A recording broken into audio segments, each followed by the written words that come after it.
Introducing Wilner Soto. Jerwin Pretty Boy Ancahas versus Wilner Soto para sa isang 8-rounder super bantamweight bout. You are watching Suntok Pilipinas. Please subscribe. Thank you. Mga kababayan, kamusta? Welcome po sa Suntok Pilipinas. Ngayong linggo ng umaga, June 25, ay sasabak na sa mas mataas na division ang dating IBF Super Flyweight Champion na si Pretty Boy Jerwin Ancahas. Makakaharap ng ating kababayan ang Colombian fighter na si Wilner Soto para sa isang 8-rounder super bantamweight bout. Yan ay gaganapin dito sa Harmony, Minneapolis sa Amerika. Nagpa siya ang Team Ancahas na dumiretso na muna sa super bantamweight division para mas maging madali ang pagbawas ng timbang na nagbago sa unang plano na lumaban muna sa bantamweight division. Ayon kay Coach Joven Jimenez ay nagrelax muna sila ng konti sa pagkuha ng timbang. 122 pounds ang limit ng super bantamweight division. Kaya nagkasundo ang dalawang kampo na magtagpo na lang sa 121 pounds. Yan ay magiging catch weight nila sa laban.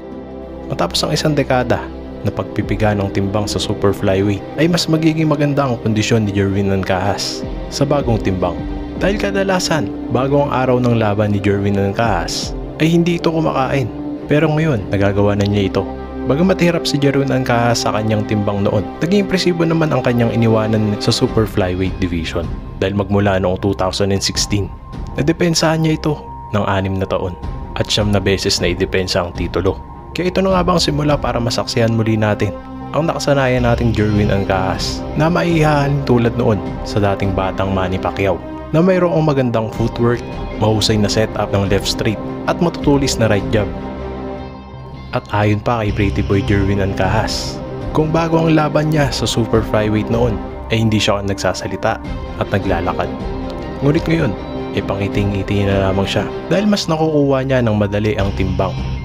Kaya napakagandang senyalis ito para sa kanyang laban ngayong linggo ng umaga. Ito na nga bang simula niya patungo sa kanyang susunod na World Championship? Si Jerwin Ancahas ay may alias na Pretty Boy at kasalukuyang 31 anyos na may stance na southpaw, na may height na 5'6" at may reach na 66. Siya ay tubong Panabo City, Davao del Norte at may record na 33 wins, 3 talo, 2 draw at 22 sa kanyang mga panalo ay via knockout. Bigo si Jerwin Ancahas sa kanyang huling laban noong October 2022 kontra kay Fernando Martinez via unanimous decision. At ang kanyang makakalaban na si Wilner Soto alias Wilber ay isang Colombian fighter na may stance na orthodox, 5'6" ang height. Natubong Canalete, Colombia na mayroong 34 fights, 22 wins, 12 talo at 12 sa kanyang mga panalo ay via knockout. Bigo rin si Wilner Soto sa kanyang huling laban kontra kay Jonathan Gonzalez via unanimous decision. Kaya ibigay natin ng 100% na suporta para sa ating kababayan na si Pretty Boy Jerwin Ancahas dito sa kanyang susunod na kabanata sa bagong division na super bantamweight. Ito na kaya ang magiging tulay ni Jerwin Ancahas patungo sa kanyang susunod na World Championship para sa pangalawang division. At napakagandang senyales na marinig si Jerwin Ancahas na pangiti-ngiti na lang bago ang weigh-in o bago ang laban. Magugunit ang noong nasa super flyweight siya ay talagang pigang-piga. Ang ginagawa niya makuha lamang ang timbang. Kaya isang magandang senyales ito para sa isang tagumpay para kay Jerwin Pretty Boy Ancahas. Kaya huwag niyo pong kalilimutan na mag-like, mag-comment, at mag-subscribe sa ating channel. Salamat po.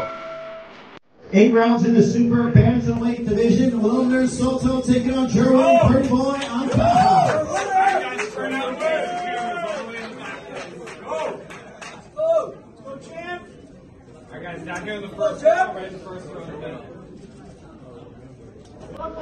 Thank you.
boxing nicely, he's in a good rhythm. It's in the trenches, left pump to creep forward. It was an effective punch against the side, won that title again.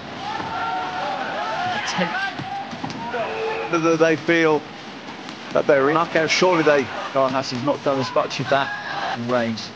And it's counting about that fight between Yapper with Son certainly played his part and he's kept two spot on absorbing coming from him. He just steals himself low, but you have to body them. And also by the champion.